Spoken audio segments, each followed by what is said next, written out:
नमस्कार बच्चों, मेरा नाम राकेश कुमार है। मैं जी ट्रिपल एस अडवर में कार्यरत हूँ, जो कि नू डिस्ट्रिक्ट में आता है।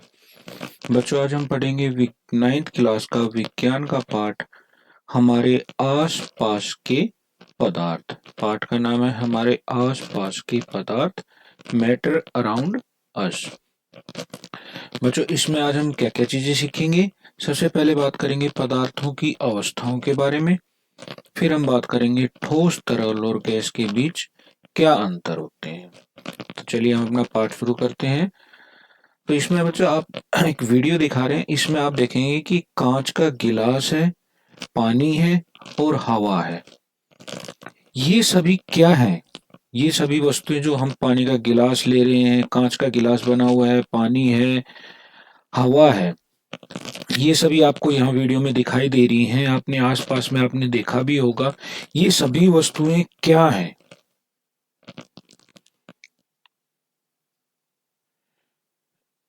जो हवा है वो गैस है, जो कांच का गिलास है वह ठोस है, और जो पानी हम इसमें डालने लग रहे हैं वो क्या है?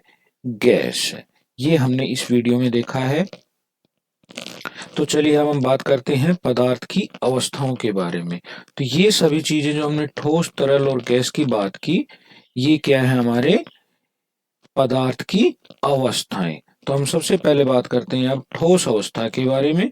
जो ठोस अवस्था होती है उसका निश्चित आकार होता है, उसकी सीमाएं निश्चित होती हैं, और उसकी जो संपीड़ितता है, कंप्रेशन है, वो नगण्य होता है, ना के बराबर होता है, नेग्लिजिबल होता है। जैसे बच्चों हम यहाँ पे एक चट्टान का उदाहरण ले रहे हैं, पत्थर का उदाहरण ले रहे हैं। तो ये पत्थर है, इसके आकार बदलता है क्या? इसको हम कहीं पे भी रख दें, छत पे रख दें, नीचे फर्श पे रख दें, या पार्क में रख दें, या अपने क्लासरूम में रखते हैं, तो क्या इसका आकार बदलता है? नहीं बदलता। इसका आकार निश्चित रहता है। ऐसे इसकी जो सीमाएं हैं वो भी क्या होती हैं? निश्चित होती हैं। और अगर हम इसको दबाना चाहें, कंप्रेस करना चाहें, तो क्या ये दबेगा? नहीं दबेगा। तो इसीलिए हम इसको क्या कह सकते हैं? ये ठोस पदार्थ है। चलिए और हम आगे बात करते हैं। जो ठोस पदार्थ है उनका आयतन भी निश्चित होता है। तो कोई बच्चा बता सकता है बच्चों कि आयतन क्या होता है? शाबाश। आयतन वह गुण है किसी पदार्थ का जिससे हम बता सकते हैं कि उसने कितनी जगह घेर रखी है। इसी को हम कहते हैं इंग्लिश में वॉल्यूम। तो जो ठोस पदार्थ है वो निश्चित आयतन होता है, वो निश्चित जगह घेरता है। जैसे हम यहाँ पे पत्थर का जो उदाहरण ले रहे हैं, इसको हम कहीं पे भी रख दें, इसने जो जगह घेरनी है वह निश्चित रहेगी। इसको हम अगर पत्थर को टेबल पे रखें, टेबल के नीचे रखें, या अपने बैग में रखें, इसने जो जगह घेरनी है वो निश्चित रहती है। इसका वॉल्यूम या आयतन कभी भी परिवर्तित नहीं होता। आगे हम बात करते हैं जो कण हैं, जो ठोस पदार्थ के कण हैं, वो आपस में एक ठोस आकर्षण बल, एक घनिष्ठ आकर्षण बल के साथ जुड़े होते हैं। इनके जो कण होते हैं वो आपस में बहुत मजबूती के साथ जुड़े हुए रहते हैं, वो इधर उधर गति नहीं करते। जैसे हम यहाँ वीडियो में देख रहे हैं, जो ठोस के कण हैं वो बिल्कुल घनिष्ठ रूप से आपस में बहुत ताकत के साथ जुड़े हुए हैं, उनमें कोई गति नहीं हो रही है।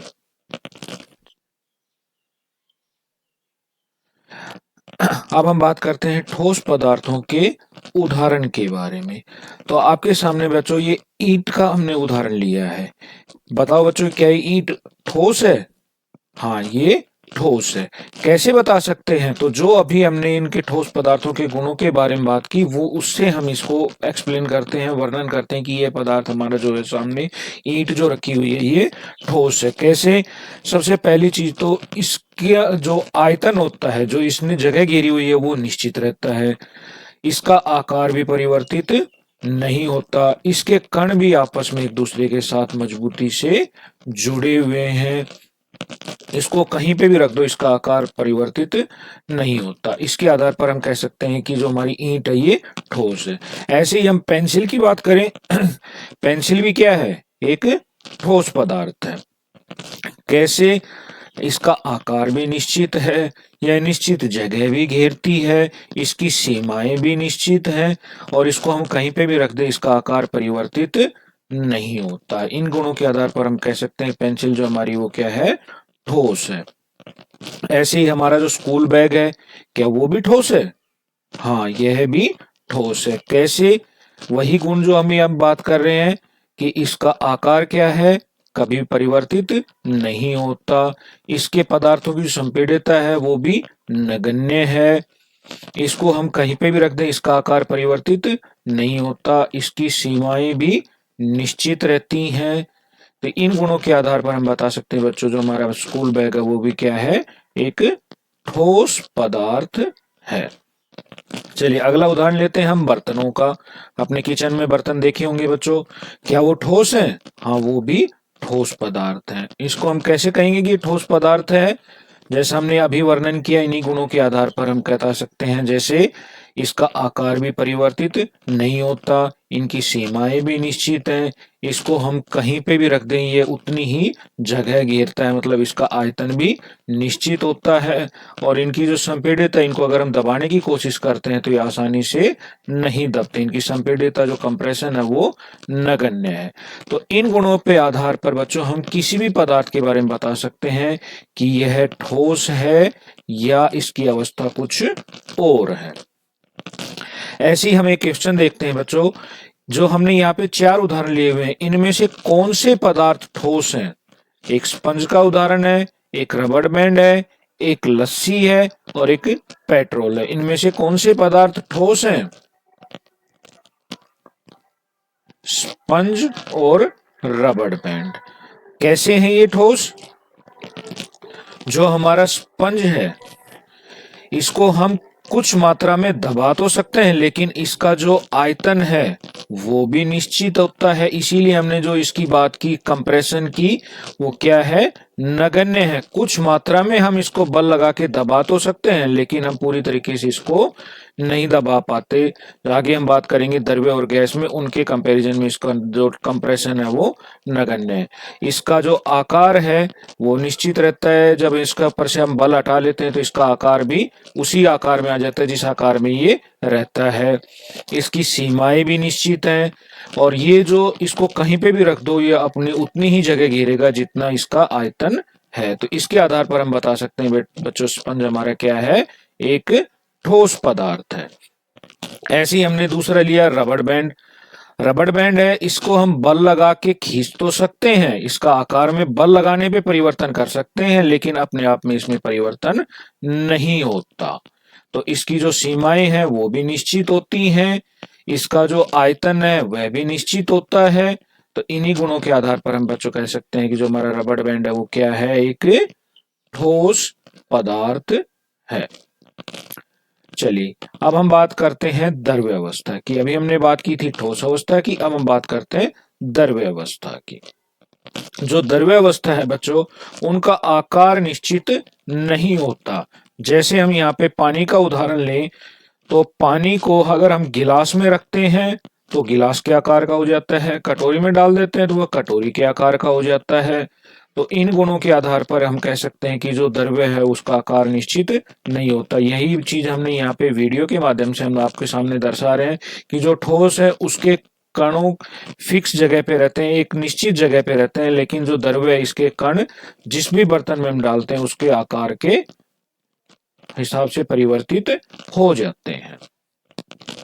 चलिए अब आगे बात करते हैं दूसरा गुण जो द्रव्य अवस्था का है, इनका जो आयतन है वो क्या होता है, निश्चित होता है। मतलब ये जो जगह घेरते हैं वो निश्चित है। जितने, जैसे हम 1 लीटर पानी की बात करें तो उसको बोतल में डाल देंगे तो भी वो 1 लीटर रहेगा, उसको अगर हम गिलास में डालेंगे तो भी वो 1 लीटर रहेगा, उसको अगर हम अपने बोतल में डालेंगे, गिलास में डालेंगे, कटोरी में डालेंगे तो जो उसका आयतन है वो परिवर्तित नहीं होगा। उसने जो जगह घेरनी है 1 लीटर पानी की अगर हम बात करें तो 1 लीटर पानी ने जो जगह घेरनी है वो निश्चित रहेगी, वो परिवर्तित नहीं होगी। तो इसके आधार पर हम कह सकते हैं जो द्रव्य हमारा उसका आयतन निश्चित होता है। अब हमने बात की कण को, जो द्रव्यावस्था के कण है उनको किसी भी बर्तन में डालेंगे वह उसी का आकार ले लेते हैं। जैसे कि पानी की हम बात करें, पानी को अगर हम गिलास में डालते हैं तो गिलास के आकार का हो जाता है, उसको अगर हम बाल्टी में डालते हैं तो वह बाल्टी का आकार ले लेता है। ऐसे ही द्रव्यावस्था के कुछ उदाहरणों की बात करें, पानी का पंप है, इसमें से जो पानी निकल रहा है वो क्या है, द्रव्यावस्था में है।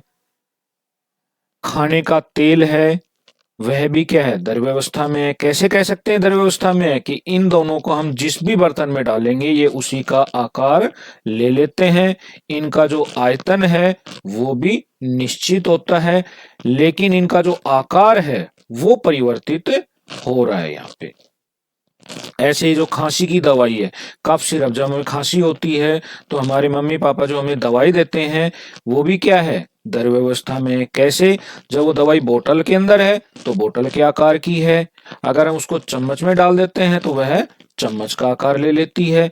लेकिन उसका आकार तो परिवर्तित हो रहा है, लेकिन उसका आयतन जो है वो परिवर्तित नहीं हो रहा है। वो उसका जो आयतन है वो उतना ही रहेगा, जितना उसने जगह घेरनी है उतनी ही वो जगह घेरेगा यहाँ पे।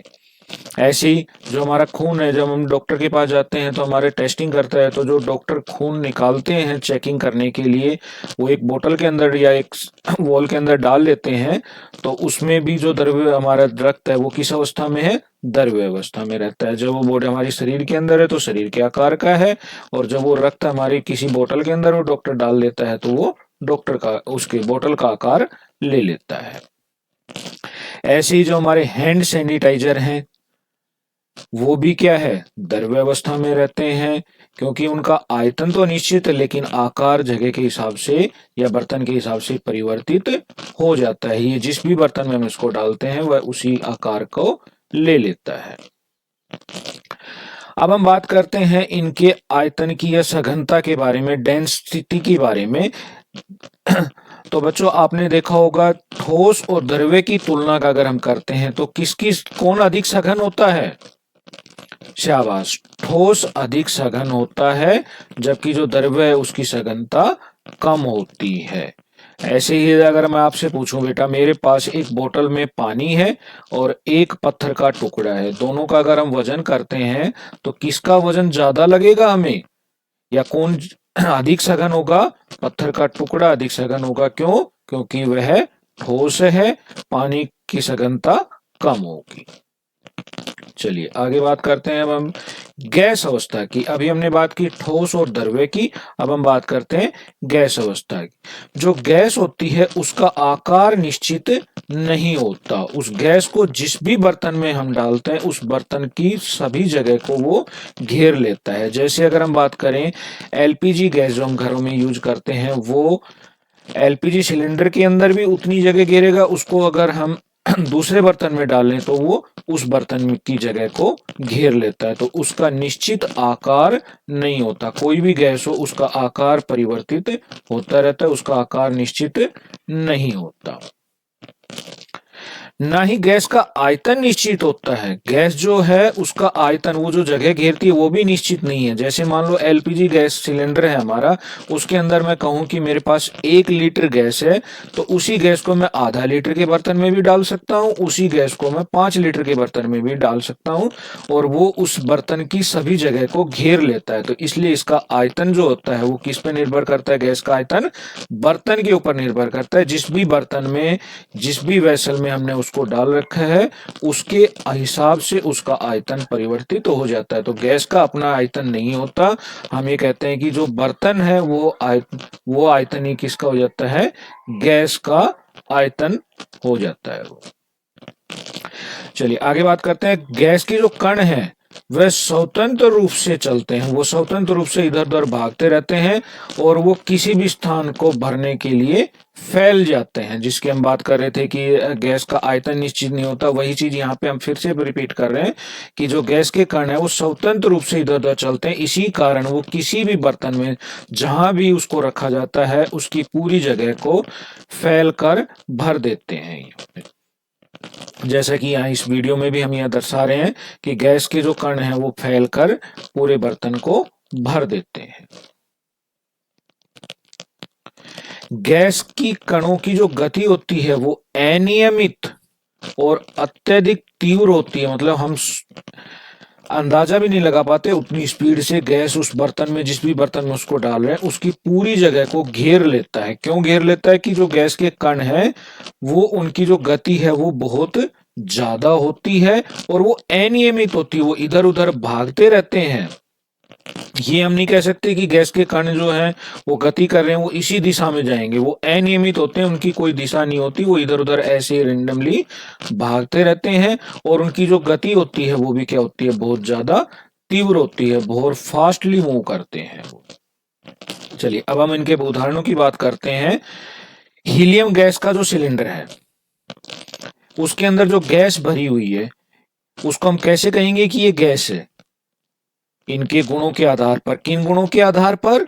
सबसे पहला गुण हमने बात की, गैस का जो आकार है वो निश्चित नहीं होता, जिस भी बर्तन में डालते हैं उसी का आकार ले लेता है।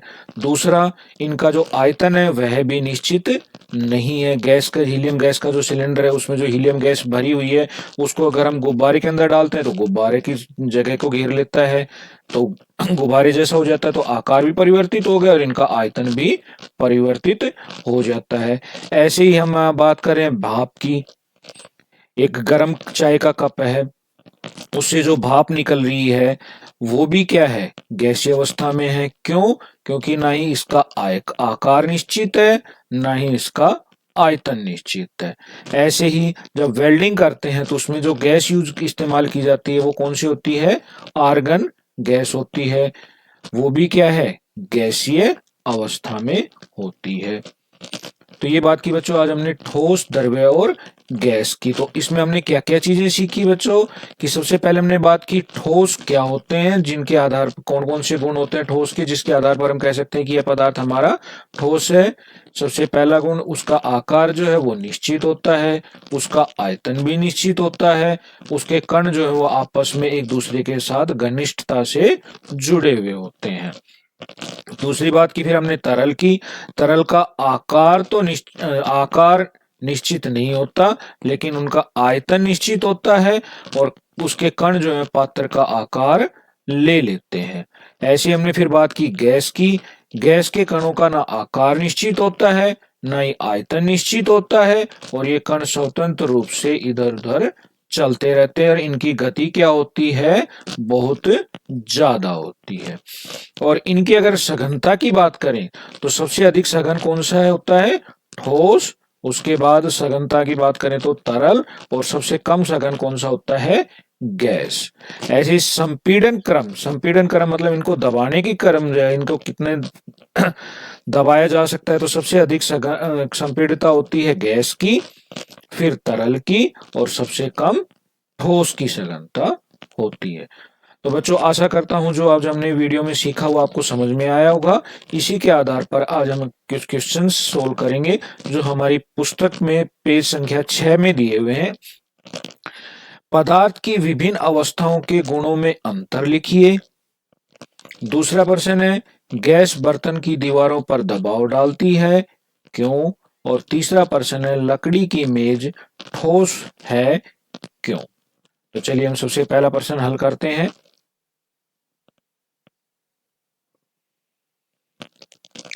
अब दूसरा क्वेश्चन हल करते हैं। अब हम तीसरे प्रश्न का उत्तर देंगे।